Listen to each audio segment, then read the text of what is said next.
What's up mga Koloks? For today's video, pumunta nga pala kami ngayon sa Snake Center. Wow!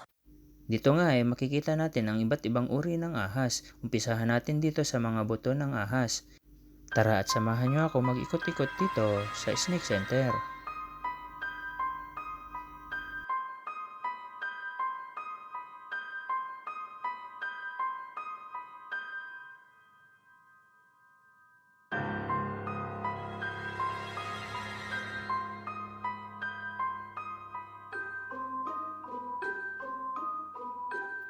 Meron din dito silang mga nakapreserve na ahas, yung mga namatay para hindi naagnas. Ito, diba? Malalaki. Dami niyan dito. Galing ng Japan, di ba?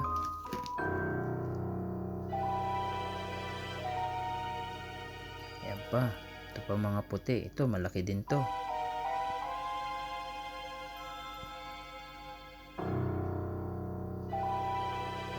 Hindi ko lang alam kung anong mga tawag dyan. Hindi ko naman mabasa kasi. Puro mga naka-hapon. Kalingking.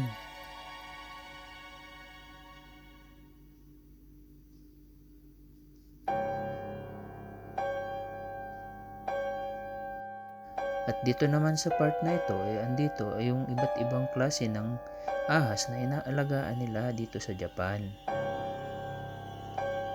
Ito, kagaya ng isang ito. Anaconda yata ito eh. Hindi ko lang talaga alam kung anong mga tawag dito kasi hindi naman talaga ako mahilig sa ahas. Gaya nito, malaki. Tapos yung kulay yellow na yun, no? Pero hindi sila nag-aaway-aaway yan. Kahit magkasama sila sa isang kulungan.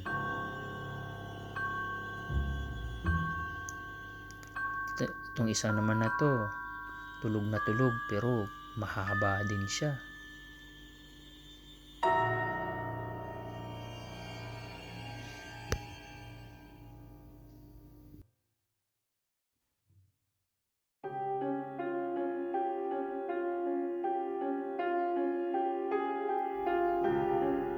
Itong isang ito, puting-puti. Di ko lang alam yung tawag talaga dito. Sa mga professional dyan sa pagtingin ng anong uri ng aso, comment down below para malaman ko rin kung anong mga tawag dito.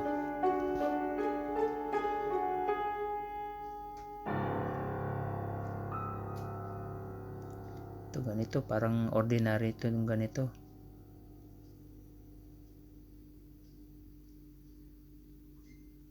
Hindi naman sila totally magkakasama sa isang kulungan. Ano sila, hiwa-hiwalay. Ito ganito, ito nakababad pa to sa sa tubig.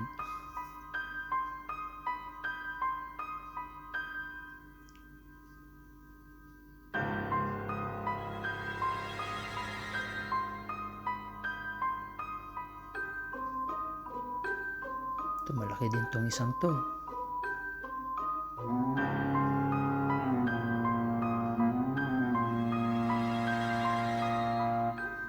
Sa totoo lang, dito lang ako sa Japan nakakita ng iba't ibang klase ng ahas. Sa Pinas, hindi naman eh.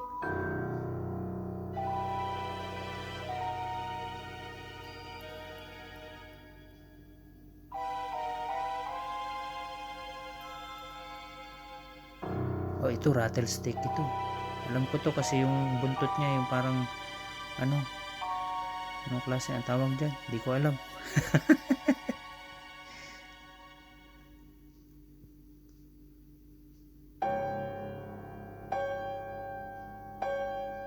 Oh, rattlesnake nga to. Ito kulay puti na rattlesnake. Puti na medyo may yellow.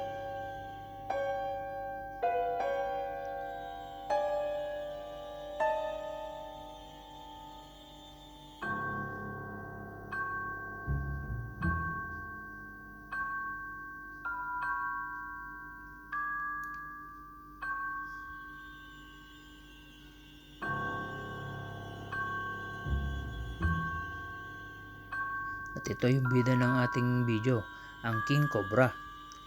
King cobra na kulay itim.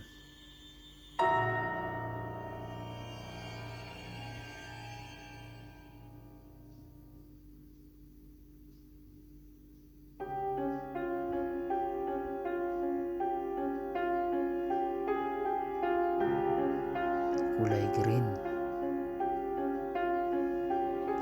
Parang yung mga umaakyat lang to sa puno, itong kulay green na to.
Yung nakatago siya dun sa mga dahon.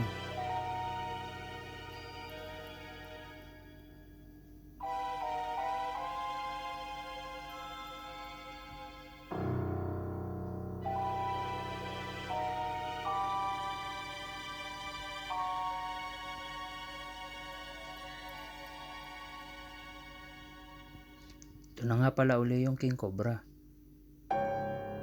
Mas maganda siyang tingnan pag nakatayo. O, di ba?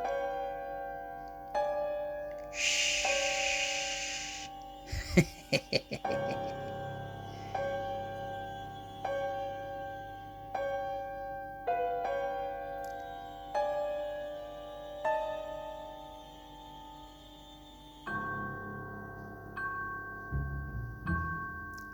Maraming salamat sa panonood sa aking video. Sa mga hindi pa nakaka-subscribe sa akin, mag-subscribe na kayo at hit the notification button para updated kayo sa mga bago kong i-upload na video. Maraming salamat. Enjoy. Sa susunod na lang uli.